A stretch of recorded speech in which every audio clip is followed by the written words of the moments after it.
ejercicio del poder público pues no ha cumplido con las promesas de campaña. Él prometió ser el presidente del empleo y cada vez hay más desempleados en México. Él prometió darle educación a los jóvenes y hay 7.5 millones de jóvenes entre 19 y 23 años que no tienen acceso a la educación universitaria. Él prometió vivienda, él prometió salud, en fin, muchas promesas que no ha cumplido. Estamos sumidos en una crisis económica muy profunda que puede tener origen externo, pero también hay causas internas imputables al gobierno de Calderón.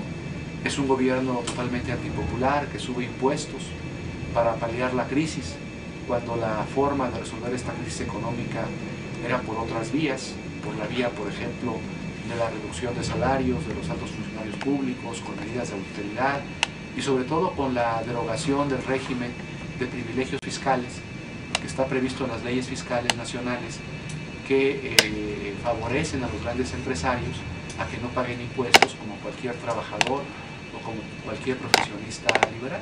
Entonces Calderón tenía en sus manos soluciones para paliar la crisis, resolverla sin aumentar los impuestos. Lo hizo en contra del pueblo de México.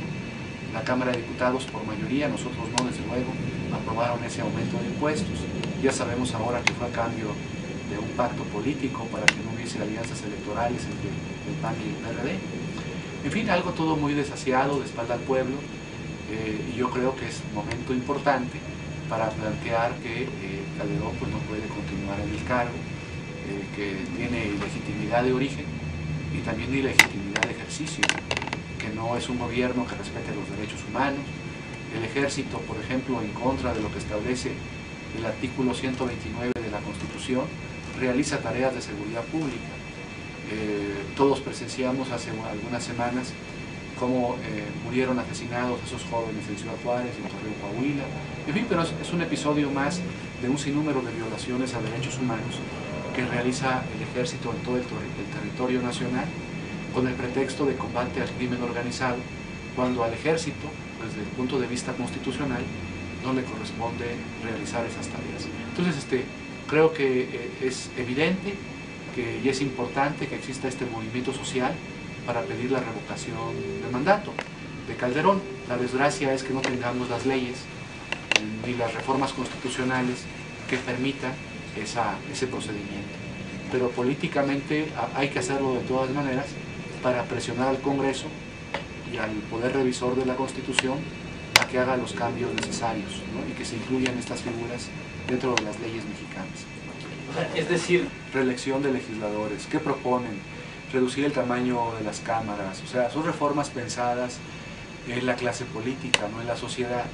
Es cierto que, por ejemplo, la propuesta de Calderón puede pensarse que sí tiene algún mecanismo de democracia, tiene dos, de democracia participativa, uno bien y otro muy tramposo, o uno medio bien y otro muy tramposo. La iniciativa de Calderón, por ejemplo, propone candidatura independiente, que es lo que me parece medio bien, porque no nos dice si eso se va a hacer con financiamiento privado o con financiamiento público. Yo desde luego estoy a favor de la candidatura independiente, siempre y cuando las candidaturas independientes se financien con recursos públicos, porque si el candidato independiente va a ser financiado con recursos privados, ¿esto qué va a implicar en los hechos? Que solamente los ricos o los apoyados por los ricos van a ser candidatos independientes y que puede el candidato independiente transformarse en un representante de los poderes fácticos, ¿no? De los empresarios que apoyan la candidatura independiente. Entonces, la candidatura independiente, si se regula, si se acepta en México, yo estoy a favor, repito, de la candidatura independiente, debe apoyarse con recursos públicos, debe haber financiamiento público para ella. Y la propuesta de Calderón no propone, o sea, no dice nada, es omisa, no dice si sí o no, cómo se va a financiar la candidatura independiente, lo deja a la ley secundaria. Y luego la otra propuesta que hace de democracia participativa Calderón es el referéndum, pero es un referéndum, primero, hay que decirles a ustedes, para reformas constitucionales, y es un referéndum que operaría solo si la Cámara de Diputados, el Congreso, las dos cámaras, no dictaminan a tiempo una iniciativa del Ejecutivo. O sea, si no se dictamina la iniciativa del Ejecutivo, viene al Congreso, el Congreso no la dictamina, entonces a falta de aprobación del Congreso, de la propuesta constitucional del Ejecutivo, se llama al pueblo para que apoye esa propuesta. Esto es bastante fascista, ¿no? Esto existió en la Italia de Mussolini, ¿no? Estos mecanismos en donde se consulta directamente al pueblo sin pasar por una instancia representativa. Yo estoy a favor del referéndum, pero referéndum para reformas constitucionales, para aprobación de tratados, pero que tenga intervención el Congreso, que tengan intervención los órganos representativos también.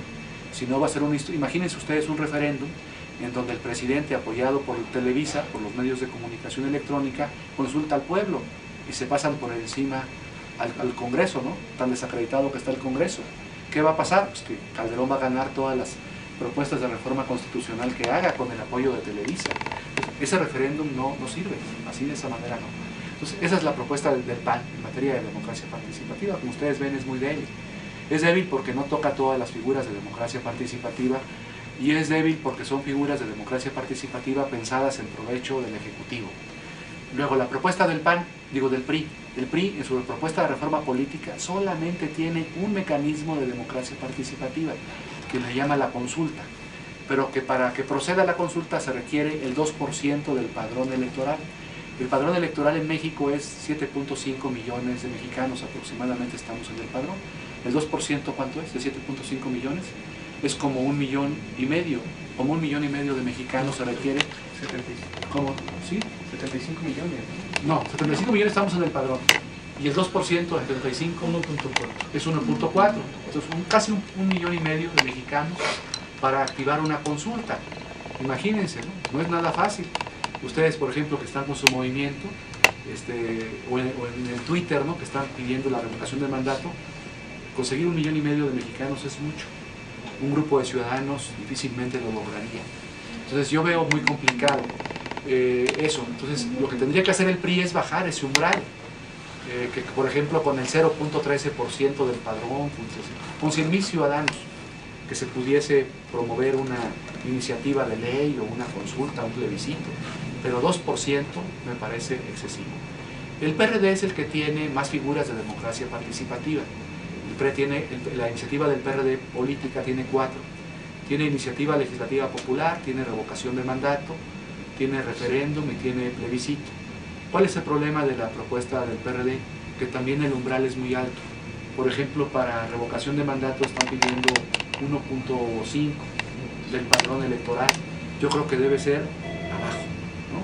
Debe ser 0.13 o 0.1, una cantidad que haga viable, que haga posible que los ciudadanos presenten estas iniciativas.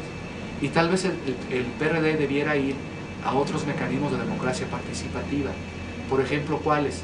Presupuesto participativo. Hay políticos del PRD, por ejemplo, la